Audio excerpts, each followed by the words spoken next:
जय हिंद दोस्तों। मैं विकास कुमार आप सभी का ब्रिलियंट मैथ पर स्वागत करता हूं। दोस्तों आज हम लोग पढ़ने वाले हैं क्लास 10th के हिंदी। और हिंदी में क्या पढ़ने वाले हैं? गोधुली। गोधुली के काव्य खंड पढ़ेंगे।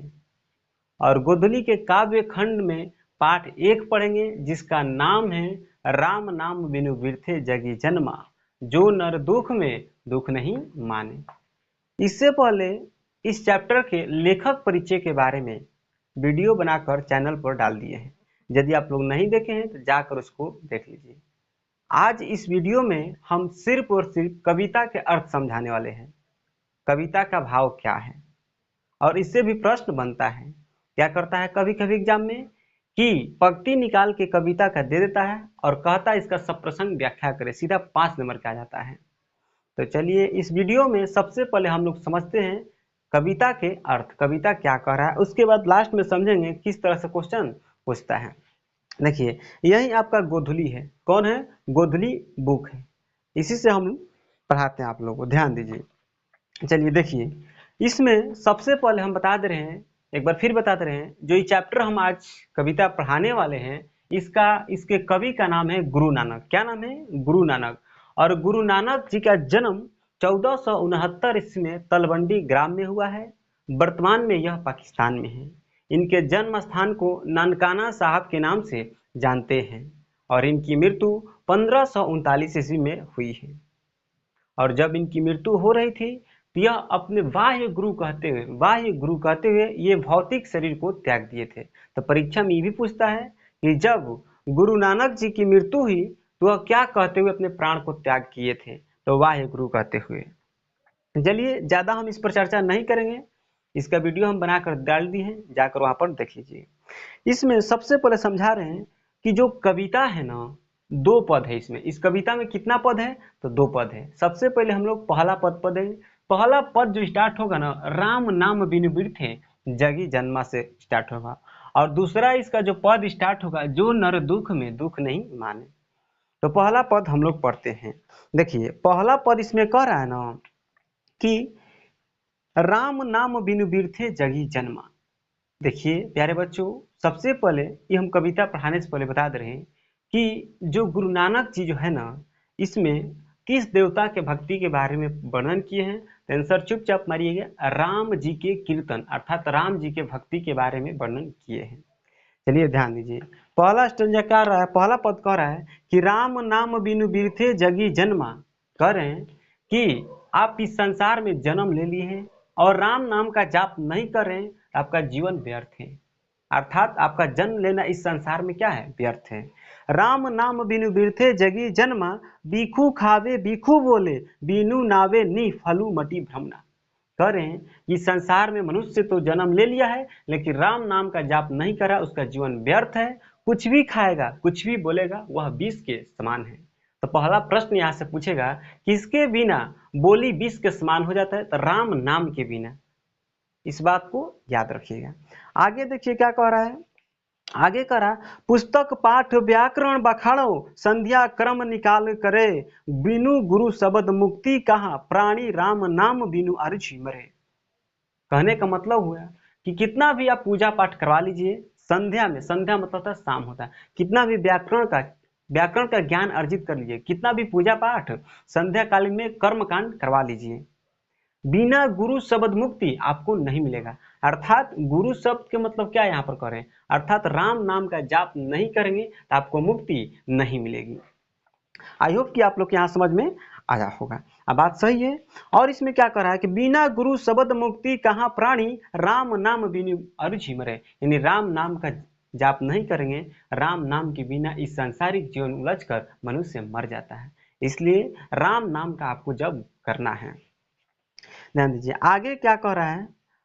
तो यहां से देखिए प्रश्न क्या बनता है, प्रश्न यहां से पूछेगा किसके बिना मुक्ति संभव नहीं है। याद रखिए गुरु शब्द के बिना प्राणी को मुक्ति संभव नहीं है, याद रखिएगा। आगे कह रहा है दंड कमंडल शिखा सूत धोती, तीर्थ गबनु अति भ्रमणु करे। यहाँ पर कह रहे हैं कि डंडा ले लीजिए, कमंडल, कमंडल देखें आप लोग, कमंडल, शिखा, शिखा मतलब शिखा मतलब क्या होता है, चुटकी होता है। सुत, सुत मतलब जनेऊ होता है। धोती पहन लीजिए और तीर्थ यात्रा कितना भी कर लीजिए, चारों धाम का तीर्थ यात्रा कर लीजिए, लेकिन राम नाम का जाप नहीं करेंगे, आपका यह सब क्या है, बेकार है। हमारे संसार में बहुत सारे ऐसे साधु महात्मा हैं जिसको हम लोग बोलते हैं सवाधु। क्या बोलते हैं, सवाधु। साधु नहीं है, दिखावा कर रहा है, बाह्य आडंबर कर रहा है, समझ रहे ना। ये बात को याद रखिए, कितना भी आप पूजा पाठ कर लीजिए, दंड कमंडल लीजिए, शिखा बढ़ा लीजिए, सूत पहन लीजिए, धोती लगा लीजिए, तीर्थ यात्रा कर लीजिए, जब तक आप राम नाम का जाप नहीं करते हैं तो आपका यह जीवन क्या है, व्यर्थ है। वही कह रहे हैं कि दंड कमंडल शिखा सूत धोती तीर्थ गवनु अति भ्रमणु करे, राम नाम बिनु शांति न आवे। देखिए, कितना भी पूजा पाठ कर लीजिए, कितना भी तीर्थ यात्रा कर लीजिए, अगर राम नाम का जाप नहीं कर रहे हैं ना, आपको जीवन में शांति की प्राप्ति नहीं होगी। राम नाम बिनु शांति न आवे, जपी हरि हरि नाम सुपारी परे। यानी हरि का नाम जाप करके ही हम लोग भगवान राम के पास पहुंच सकते हैं। आगे कह रहा है जटा मुकुट, जटा मुकुट, जटा बढ़ा लीजिए, मुकुट लगा लीजिए। तन भस्म लगाई वसन छोड़ी, तन मगन भया। यहाँ करे जटा बढ़ा लीजिए, मुकुट लगा लीजिए, तन, तन, तन मतलब शरीर होता है, तन में भस्म लगा लीजिए। नागा साधु सुने होंगे आप लोग कि तन में क्या लगाते हैं, भस्म। उसमें से भी बहुत बाह्य आडंबर करता है, दिखावा करता है, रियल में नहीं होता है। तन, तन भस्म लगाई वसन छोड़ी, वसन छोड़ी मतलब वसन मतलब वस्त्र होता है, छोड़ी मतलब छोड़ता है, वस्त्र होता है, नग्न हो जाता है, वसन छोड़ी। तन मगन भया, जेते जिए जंत, जल थल महियल, जत्र तत् तू सरब जिया। यानी जब तक जिएंगे, जल थल महियल, जत्र, जत्र मतलब यहाँ होता है, जहां होता है, तत्र मतलब वहां होता है। तू सरब पिया, तू सरब, तू सरब जिया, गुरु प्रसादी राख ले, जन कहू हरिरस नानक झोली पिया। कह रहे हैं कि इस संसार में यहाँ वहाँ जल थल पर जीव जंतुओं में जन्म लेते रहते हैं, इसलिए जो लोग भगवान की कृपा को ध्यान में रखकर राम के नाम रूपी अमृत का घोल पी जाते हैं, वो संसार से मुक्ति पा जाते हैं। सीधा सीधी कहने का मतलब है कि जो इंसान भगवान श्री राम का नाम का जाप कर लेता है, उनका भक्ति करने लगता है, इस सांसारिक जीवन से, सांसारिक मोह माया से बंधन से मुक्ति उसको मिल जाती है। चलिए, इसका पहला जो पद था खत्म हो गया। आई होप कि आप लोग समझ में आया होगा। चलिए अब इसका हम चलते हैं दूसरा पद पे। दूसरा पद देखिए क्या कह रहा है। दूसरा पद कह रहा है कि जो नर दुख में दुख नहीं माने, यही है दूसरा पद। दूसरा पद कौन है, यही वाला है। कह रहा है कि जो नर दुख में दुख नहीं माने, नर मतलब होता मनुष्य, दुख में दुख नहीं मानता है, सुख में सुख नहीं। अब बात सही है, जो रियल में साधु संत महात्मा होते हैं ना, उनको दुख से मतलब है ना सुख से, हमेशा हर दशा में एक समान होते हैं। तो वही लिखे हैं गुरु नानक जी कि जो नर दुख में दुख नहीं माने, सुख सने, सुख सने और भय नहीं, जाके कंचन माटी जने। सुख से मतलब नहीं है, स्नेह से मतलब नहीं है उसको, उसके अंदर भय नहीं है। भय मतलब होता है डर, वो कहीं पर भी रह जाएगा, उसको कोई डर नहीं रहता है अंदर में। कंचन माटी जने, कंचन मतलब होता है सोना, कंचन को मिट्टी के समान समझता है। कंचन को किसके समान समझता है, मिट्टी के समान समझता है। नहीं निंदा नहीं स्तुति, जाके लोभ मोह अभिमाना। उस व्यक्ति को, किस व्यक्ति को, जो रियल में साधु संत महात्मा होते हैं, जो राम भक्त होते हैं, प्रभु श्री राम की चेला होते हैं, प्रभु राम भक्ति में लीन हो गए हैं, उनको इस सब से मतलब नहीं है। किससे मतलब नहीं है, फिर एक बार, उसको ना तो दुख से मतलब है, नहीं तो सुख से मतलब है, हमेशा एक समान रहता है, न किसी स्नेह से मतलब है, न उसके अंदर डर होता है, और कंचन को मिट्टी के समान समझता है। रियल में देखिए वही साधु संत होता है जो किसी से, जिसके अंदर कोई चीज का, किसी चीज का भय नहीं होता है, और दुख और सुख में हमेशा एक समान रहता है। आगे कह रहा है नहीं निंदा, कोई उसका बुराई कर दे, निंदा कर दे, उससे भी उसको मतलब नहीं होता है। स्तुति मतलब बड़ाई कर दे, बड़ाई भी कर देगा तो उसको कुछ मतलब नहीं होता है। लेकिन आम लोग जो होते हैं, उनको बुराई कर दीजिएगा तो उनको खराब लग जाता है, और उनका बड़ाई कीजिएगा तो बहुत खुश हो जाते हैं। लेकिन जो राम भक्त होते हैं, उनको, जो साधु संत होते हैं, प्रभु श्री राम के भक्त होते हैं, उनको इस सब से मतलब नहीं रहता है। यही करे नहीं निंदा नहीं स्तुति, जाके मतलब निंदा से भी कुछ मतलब नहीं है, और स्तुति मतलब होता है उनका बड़ाई, बड़ाई से भी मतलब नहीं है, हमेशा नहीं है। लोभ मोह अभिमाना, लोभ भी उसके अंदर नहीं है, मोह भी नहीं है, और उसके अंदर अभिमान भी नहीं। अभिमान मतलब घमंड, कोई उस पर घमंड भी, अपने आप पर घमंड नहीं करता है।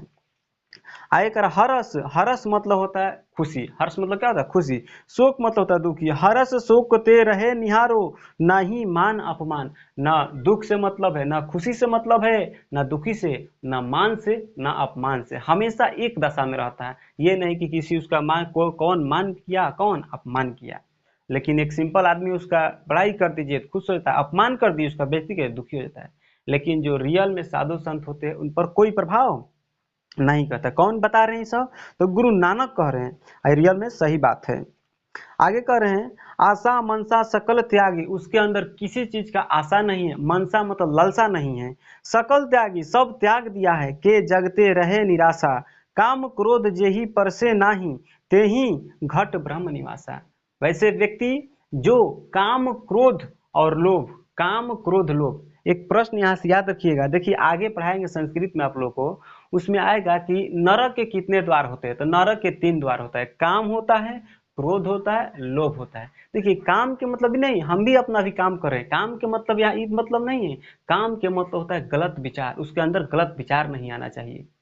वैसे ही व्यक्ति को जिसके अंदर काम नहीं रहेगा, क्रोध नहीं रहेगा, लोभ नहीं रहेगा, सब कुछ को त्याग दिया है, वही व्यक्ति को मुक्ति, संसार से मुक्ति प्राप्त होती है। यही कह रहा है काम क्रोध लोभ नहीं जे परसे नहीं, ते ही घट ब्रह्म निवासा। जिस व्यक्ति के अंदर काम नहीं होता है, क्रोध लोभ नहीं होता है, वैसे ही व्यक्ति के हृदय में किसका निवास होता है? तो ब्रह्म का निवास होता है। परीक्षा में डायरेक्ट पूछेगा कैसे व्यक्ति के हृदय में ब्रह्म का अर्थात परमात्मा का निवास होता है, तो आप लोग क्या लिखेंगे? वैसे व्यक्ति के हृदय में ब्रह्म का निवास होता है जिसके अंदर न अपने मान से मतलब है, न अपमान से, न उसके अंदर क्रोध है, न लोभ है, न मोह है, ये सब कुछ त्याग दिया है। उस ऐसे ही व्यक्ति के हृदय में ब्रह्म का निवास होता है। आगे कह रहा है गुरु कृपा जही, यानी जिस पर गुरु की कृपा हो जाती है, अर्थात प्रभु की कृपा हो जाती है, गुरु कृपा जेही नर पे कि नहीं तीन यह जुगती पिछानी। कह रहे हैं ना कि जिस पर गुरु की कृपा हो जाती है, इस संसार से उसको क्या मिलती है? मुक्ति प्राप्त हो जाती है।